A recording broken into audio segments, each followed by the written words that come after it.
নমস্কাৰ, কি খবৰ? মই নিৰঞ্জন বৰা। মোৰ ইউটিউব চেনেল আৰু ফেচবুক পেজ নিৰঞ্জন বৰালৈ আপোনালোক সকলোকে পুনৰবাৰ স্বাগতম জনাইছোঁ। যিহেতু SSC GD কনষ্টেবলৰ এনচাৰ কি আহিলে, খুব সোনকালে ফাইনেল এনচাৰ কি আহিব, মেৰিট লিষ্ট আহিব, ফিজিকেলৰ কাৰণে 7-8টাকৈ যিকেইটা মাতে কেণ্ডিডেটৰ তেওঁলোকৰ লিষ্ট আহিব, নাম আহিব।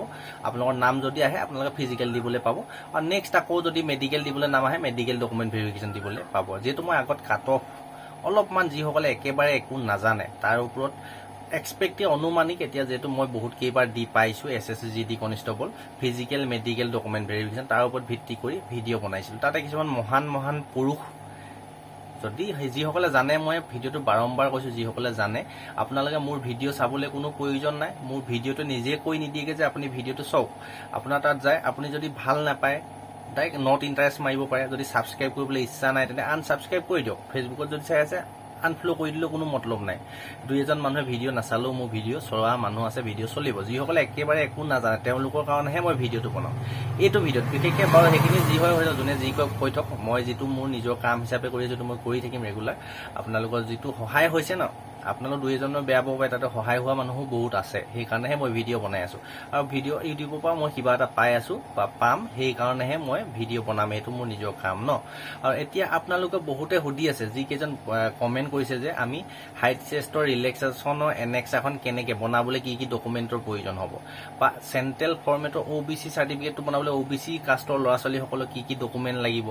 আকৌ SC ST কাষ্টৰ সুধিছে, SC ST কাষ্টৰ চাৰ্টিফিকেটখন চেণ্ট্ৰেল ফৰ্মেটখন বনাবলৈ কি কি ডকুমেণ্ট লাগিব। EWS সুধিছে, EWSৰ কি চাৰ্টিফিকেটৰ ডকুমেণ্ট লাগিব।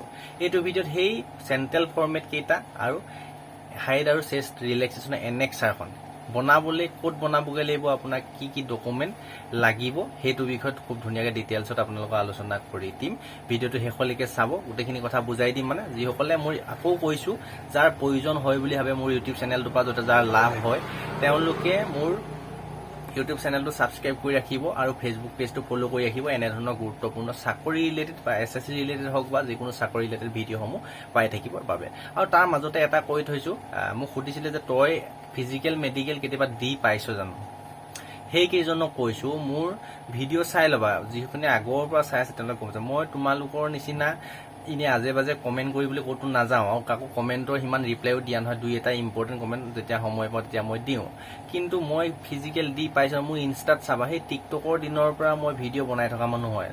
তেতিয়া কিমান ফিজিকেল, আৰ্মিটো কেইবাবাৰো মই মেডিকেল ফিজিকেল কমপ্লিট কৰিছিলোঁ, ৰানিং কমপ্লিট কৰিছিলোঁ, খালি এক্সামত বা মেৰিটত নাম নাই হোৱা। আৰু SSCটো মই যদি 23 হ'লহেঁতেন, যদি 25 হ'লহেঁতেন, এই 23, 25ত হোৱা হ'লে SSC GD কনষ্টেবলতে মোৰ চাকৰি হৈ গ'লহেঁতেন।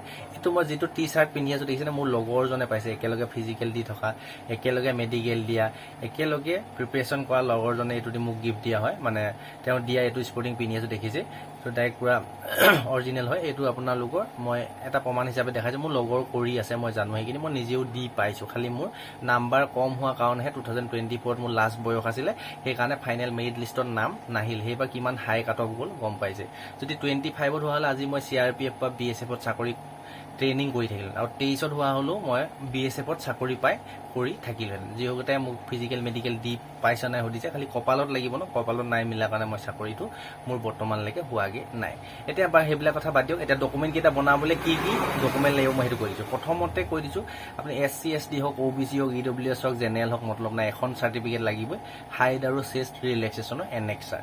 সেইখন বনাবলৈ কি লাগিব গম পাইছে, যিটো অফিচিয়েল ৱেবছাইটৰ SSC যিটো ফৰ্মেট দিয়া আছে, সেই PDF-টো আপুনি ফিল আপ কৰি ল'ব লাগিব। নাম, এড্ৰেছ, আপোনাৰ ডিষ্ট্ৰিক্ট, ষ্টেট আৰু ভিলেজ যি লিখা থাকে সেইখিনি ফিল আপ কৰি, আপোনাৰ PRC আছে নিশ্চয়, বোলে ডমিচিয়েল আছে, আৰু লগতে যদি আপোনাৰ আধাৰ কাৰ্ড, সেই 3টা ডকুমেণ্ট হ'লে হ'ব, বেলেগ ডকুমেণ্টৰ প্ৰয়োজন নাই। সেই ডকুমেণ্টখন লগত লৈ DC অফিচত যাব। তাত যাৰ চাইন লাগে, ডিষ্ট্ৰিক্ট মেজিষ্ট্ৰেট হওক বা এডিচনেল ডিষ্ট্ৰিক্ট মেজিষ্ট্ৰেট হওক, তাত লিখা থাকিব তলতে ফৰ্মেটটো, তলতে চিলমোহৰ জেগাত লিখা থাকিব। সেইজনৰ ওচৰত জমা দিলে আপোনাৰ তাত গৈ প্ৰচেছটো আজি কৰিব লাগিব। আজিকালি নিজে সোমাই যাবলৈ নিদিয়ে, আপোনালোকৰ তেওঁলোকৰ কাম সেইবিলাক প্ৰচেছ কৰা মানুহ থাকে, তাত জমা দিব লাগিব। তো 2-3 দিনৰ পিছত আমাৰ শিৱসাগৰ হ'লে আগদিনা দিলে পিছদিনা দি থৈ আহে, বা 2 দিনৰ পিছত মাতে, সেনেকৈ আপুনি জমা দি থৈ আহিলে আপোনাৰ ফৰ্মেটটো চাইন কৰি থৈ দিব, আপুনি লৈ আহিবগৈ লাগে। বেলেগ কাম, বেলেগ ডকুমেণ্ট একো প্ৰয়োজন নাই। PRC, ডমিচিয়েল বা আধাৰ কাৰ্ড, এই 3টা বস্তু ডকুমেণ্ট দেখালে, বা মেট্ৰিকৰ এডমিট কাৰ্ডখন দেখালেও আপোনালোকৰ সেইটো ফৰ্মেট চাইন কৰি দিব। হাইট চেষ্ট ৰিলেক্সেশ্যনৰ এনেক্সাৰটোৰ কাৰণে সেইকেইটা ডকুমেণ্ট লাগে, বেলেগ একো নালাগে। এতিয়া মষ্ট ইম্পৰ্টেণ্ট EWS কৈ লৈছোঁ। EWS সেই চেণ্ট্ৰেল ফৰ্মেটটো বনাবলৈ কি লাগিব EWS চেণ্ট্ৰেল ফৰ্মেটটো বনাবলৈ আপোনালোকৰ লাগিব ষ্টেটৰ EWS কাষ্টৰ যিখন চাৰ্টিফিকেট থাকে ষ্টেটৰ যিখন EWS কাষ্টৰ চাৰ্টিফিকেট থাকে সেই চাৰ্টিফিকেটখন লৈ গৈ তুমি তাত গ'লে হ'ব চেণ্ট্ৰেল ফৰ্মেটটো ফিলআপ কৰি তাৰ সেই ষ্টেটৰখন চাই তোমাৰ চেণ্ট্ৰেল ফৰ্মেটটো সাইন কৰি দি দিব বাকি SC ST হিমান প্ৰবলেম নাই SC ST ষ্টেটৰ যিখন কাষ্টৰ চাৰ্টিফিকেট আছে সেই চাৰ্টিফিকেটখন লৈ যাব লাগে আৰু চেণ্ট্ৰেল ফৰ্মেটৰ যিটো PDF থাকে সেইটো ফিলআপ কৰি লৈ গ'লে তাত এখন ধুনীয়াকৈ চেণ্ট্ৰেল ফৰ্মেটত সাইন কৰি দি দিব খালি ফিলআপ কৰিব লাগে আৰু সিল সাইন কিটা মৰাই আনিবলৈ বেলেগ কাম নাই এতিয়া মেইন কথা হ'ল OBC কাষ্টৰ যিসকল ল'ৰা ছোৱালী থাকে সেই চেণ্ট্ৰেল ফৰ্মেটৰ OBC কাষ্টটো বনাবলৈ যাওঁতে কিন্তু অকমান প্ৰবলেম হয় কিয় প্ৰবলেম হয় মানে তাত বেছিকৈ অকমান ডকুমেন্ট লাগে OBC চেণ্ট্ৰেল ফৰ্মেট ডকুমেন্ট কাষ্টটো বনাবলৈ হ'লে প্ৰথম লাগিব NCL লাগিব NCL খন কেতিয়া পাবা NCL খন ইনকম সাৰ্টিফিকেট থাকিব 1 বছৰ ভিতৰত এই OBC চেণ্ট্ৰেল ফৰ্মেটটো বনাবলৈ কিন্তু আপোনালোক অকমান টান হয়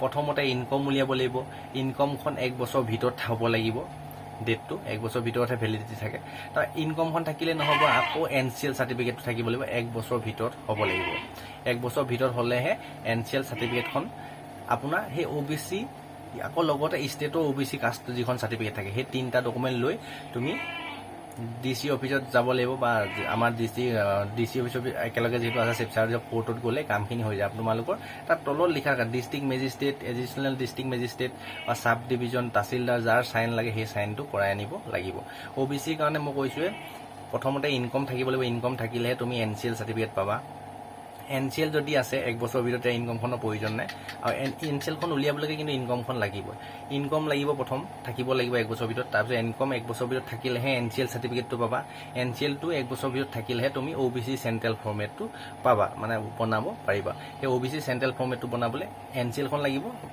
মোটামুটিকে যদি কৈ দিও আৰু ষ্টেটৰ OBC সাৰ্টিফিকেটখন লাগিব সেই দুটা লাগিব আৰু লগতে ইনকমখন 1 বছৰ ভিতৰত থাকিব লাগিব সেই তিনটা ডকুমেন্ট যদি আছে তুমি চেণ্ট্ৰেল ফৰ্মেটৰ OBC কাষ্টৰ এটো সাইন কৰাই আনিব পাৰিবা বাকি SC ST EWS কোনো প্ৰবলেম নাই ষ্টেটৰ যিখন কাষ্টৰ সাৰ্টিফিকেট থাকে সেইখন লৈ গলে চেণ্ট্ৰেল ফৰ্মেটটো সাইন কৰি দিয়ে কিন্তু OBC খনে বনাবলৈ অকমান জটিল হয় SSC ডকুমেন্টৰ ভিতৰত আৰু URO বিলাকতো কোনো কাষ্টৰ সাৰ্টিফিকেট নাথাকে খালি হাইট চেষ্টৰ ইলেকশ্যনৰ যি কাষ্টে নহক এনেক্সাটো লৈ যাব কিয়নো অল ইণ্ডিয়া কাৰণে 170 হাইট লাগে আৰু বডিখন লাগে অল ইণ্ডিয়া কাৰণে 80 তাতকে যদি কম লাগে আমাৰ অসমৰ কাৰণে যেটো ইলেকশ্যন আছে সেই কাৰণে হাইট চেষ্টৰ 170 কে যদি কম হাইট আছে ন তোমালোক লৈ যাবই লাগিব এখন সেই হাইট চেষ্ট ইলেকশ্যনখন সাবমিট কৰিব লাগিব বা জমা দিব লাগিব আৰু বডিখন যদি 80 কে কম ওলাই যে আমাৰ অসমৰ কাৰণে জেনেৰেল OBC EWS SC কাৰণে 78 সেন্টিমিটাৰ লাগে ST কাৰণেটো বহুত কম লাগে 76 সেন্টিমিটাৰ লাগে হাইটতে হক চেষ্টতে হক বহুত কম হাইট চেষ্ট লাগে সেইকাৰণে হাইট চেষ্ট ইলেকশ্যনৰ এনেক্স এখন সকলোৱে লৈ যাবা তেতিয়া কোনো ধৰণৰ প্ৰবলেম নহয়